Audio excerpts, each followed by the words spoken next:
Haleluya,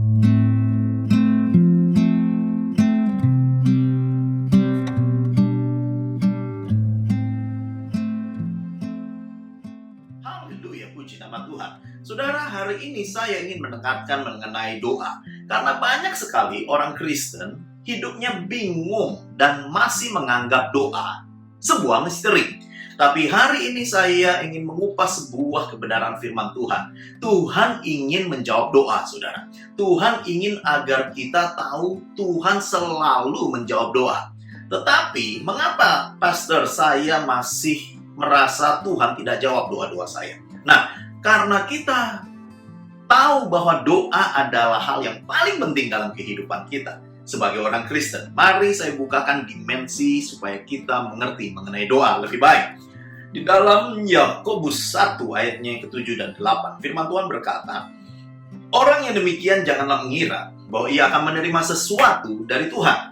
Sebab orang yang mendua hati tidak akan tenang dalam hidupnya. Wow, saudara, ini yang menjadi satu kerinduan Tuhan dalam hidup kita. Apa? Jangan mendua hati. Orang yang mendua hati pasti susah, saudara. Nah, masalahnya adalah, problemnya adalah ketika dia mendua hati, dia galau, dia bingung, dia datang kepada Tuhan dengan hati yang mendua dan minta Tuhan menyelesaikan masalahnya. Nangkep maksud saya? Hello, Tuhan justru berkata, jangan mendua hati. Kalau mendua hati, engkau nggak tahu apa yang kau minta. Nangkep maksud saya? Amen? Ada banyak hal yang mendua hati atau banyak hal dualisme dalam hidup ini membuat hati kita ini nggak tenang, saudara. Membuat hati kita, hidup kita ini menjadi galau dan bingung dalam hidup ini. Contoh, ada orang yang bekerja di dua tempat. Bingunglah dia, siapa yang saya harus dengarkan? Ada orang yang dua profesi, sebagai pendeta, tapi dia juga sebagai seorang hakim. Ada yang menjadi sebagai bisnismen, tetapi dia juga adalah sebagai karyawan. Ada yang bekerja sebagai ibu rumah tangga, tetapi dia juga merangkap sebagai seorang politisi. Hal-hal yang demikian, jangan salah mengerti saya, hal-hal demikian membutuhkan kematangan yang lebih.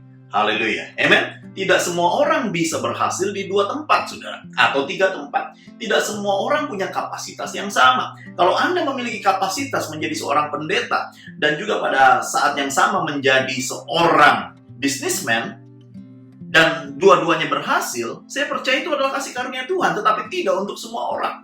Nah, maksud saya, tidak mudah untuk punya dua tempat pelayanan, saudara. Satu di Afrika, satu di Subang, saudara. Apakah bisa? Ada yang bisa. Saya mengenal seorang hamba Tuhan yang punya gereja, satu di Korea, satu di Jawa, saudara. Bisa dijalankan, tetapi tidak untuk semua orang hal-hal demikian. Nah, demikian juga sebelum kita bingung di dalam hidup ini, mari kita bereskan dulu hati kita. Tidak mudah untuk memiliki dua hal dalam kehidupan ini.